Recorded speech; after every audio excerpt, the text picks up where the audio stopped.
Hello. आज का हमारा टॉपिक है ब्लड इन फिजियोलॉजी। तो यहाँ पे हम डिस्कस करेंगे ब्लड में फर्स्ट उसका introduction, then property of the blood, फिर composition of the blood and end में फंक्शन ऑफ द ब्लड।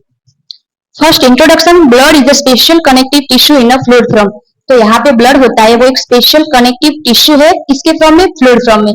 तो ब्लड को कनेक्टिव टिश्यू इसलिए हम कहते हैं क्योंकि ये कनेक्ट करता है जो हमारे डिफरेंट पार्ट होती है बॉडी को, उसको किसके थ्रू? लाइक ट्रांसपोर्टिंग के थ्रू। लाइक ट्रांसपोर्ट करेगा ऑक्सीजन को, CO2 को, इलेक्ट्रोलाइट्स, प्रोटीन, वो सब। और फिर call fluid of the life. तो यहाँ पे ये जो ब्लड है उसको लाइफ का एसेंशियल फ्लूइड इसलिए कहा गया है क्योंकि ये कैरीज करेगा O2 को टिश्यू तक और जो CO2 होता है उसको लंग तक।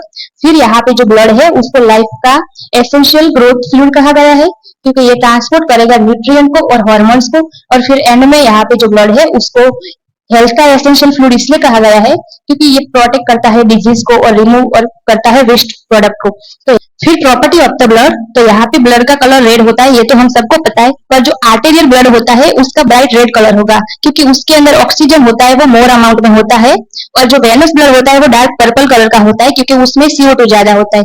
फिर वॉल्यूम, तो नॉर्मल एडल्ट में 5 लीटर ब्लड होता है, फीमेल में 4.5 लीटर होगा और जो न्यूबॉर्न बेबी होता है उसमें 450 ml होता है। अब पीएच ब्लड की, तो पीएच उसकी स्लाइटली अल्कलाइन होती है, लाइक 7.4। फिर उसकी विस्कोसिटी, तो यहाँ पे जो ब्लड होता है वो 5 टाइम थिक होता है वाटर से क्योंकि ब्लड के अंदर आरबीसी और प्लाज्मा प्रोटीन ये सारे कंटेंट होते हैं इसलिए। फिर कंपोजिशन ऑफ द ब्लड, मतलब कि ब्लड में कौन कौन से कंपोनेंट है। तो ब्लड में प्लाज्मा होता है 55% और फॉर्म एलिमेंट होंगे 45%। तो फर्स्ट प्लाज्मा, जो प्लाज्मा होता है वो स्ट्रो कलर का फ्लूइड होता है। स्ट्रो कलर मतलब येलो लिक्विड कलर का होता है।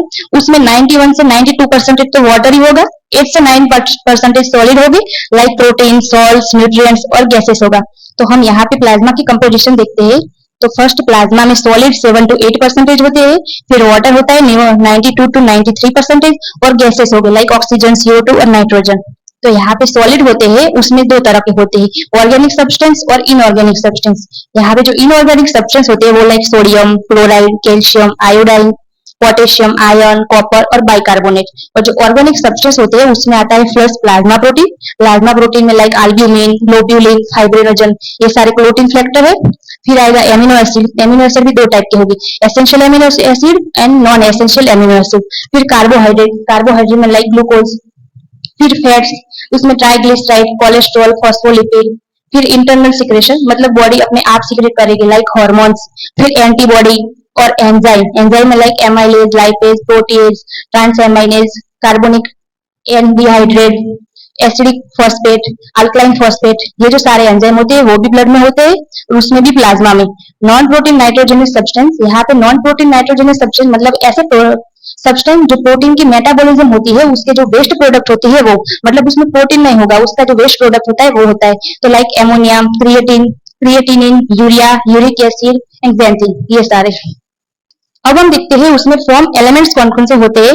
हमने यहाँ पे कंपोजिशन ऑफ द ब्लड में देखा, प्लाज्मा होता है वो 55% होता है और उसमें कौन कौन से कंपोनेंट होते हैं वो हमने डिटेल में देखे। अब हम देखते हैं यहाँ पे जो फॉर्म एलिमेंट्स है उसमें कौन कौन से कंटेंट होते हैं।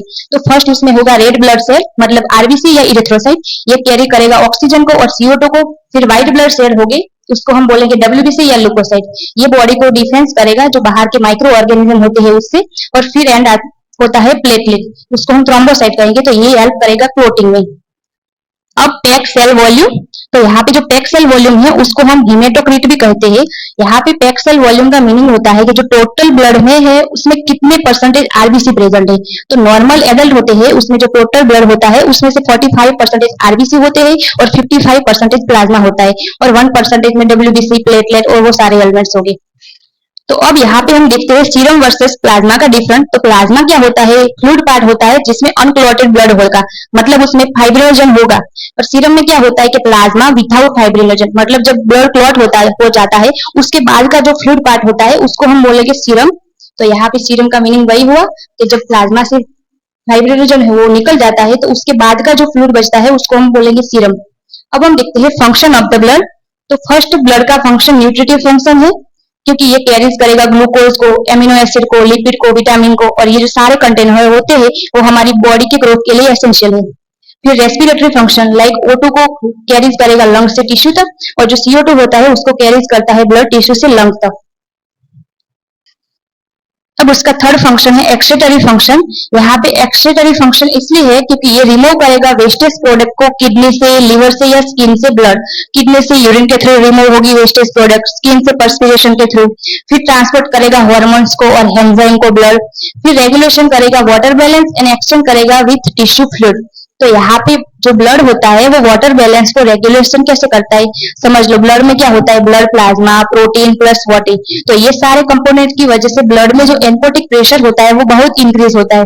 इसकी वजह से समझ लो ये कैपिलरी है, तो कैपिलरी में क्या होगा, ब्लड में क्या होता है, ऑनकोटिक प्रेशर इंक्रीज होता है। इसकी वजह से जो वाटर होता है वो टिश्यू से ब्लड में आएंगी, तो इसकी वजह से हमारा बॉडी होता है उसमें हाइड्रेशन मेंटेन रहता है। तो इसकी वजह से ये रेगुलेशन करेगा वाटर बैलेंस को। फिर एसिड बेस बैलेंस, तो यहाँ पे ब्लड होता है वो हमारी बॉडी को पीएच को भी मेंटेन रखता है, क्योंकि ब्लड में बफर कंटेंट हो गए लाइक प्रोटीन, एचबी, बाइकार्बोनेट। तो यहाँ पे जो बाइकार्बोनेट होता है उसका मेन रोल होता है बॉडी की पीएच को मेंटेन रखने में। फिर temperature regulation, high specific heat maintain body temperature. तो यहाँ पे क्या होता है कि जब भी बॉडी में हीट इंक्रीज हो जाती है या बढ़ जाती है तो पर्सपिरेशन के थ्रू सारी हीट निकल जाती है, तो ये हमारा टेम्परेचर रेगुलेशन भी करेगा ब्लड।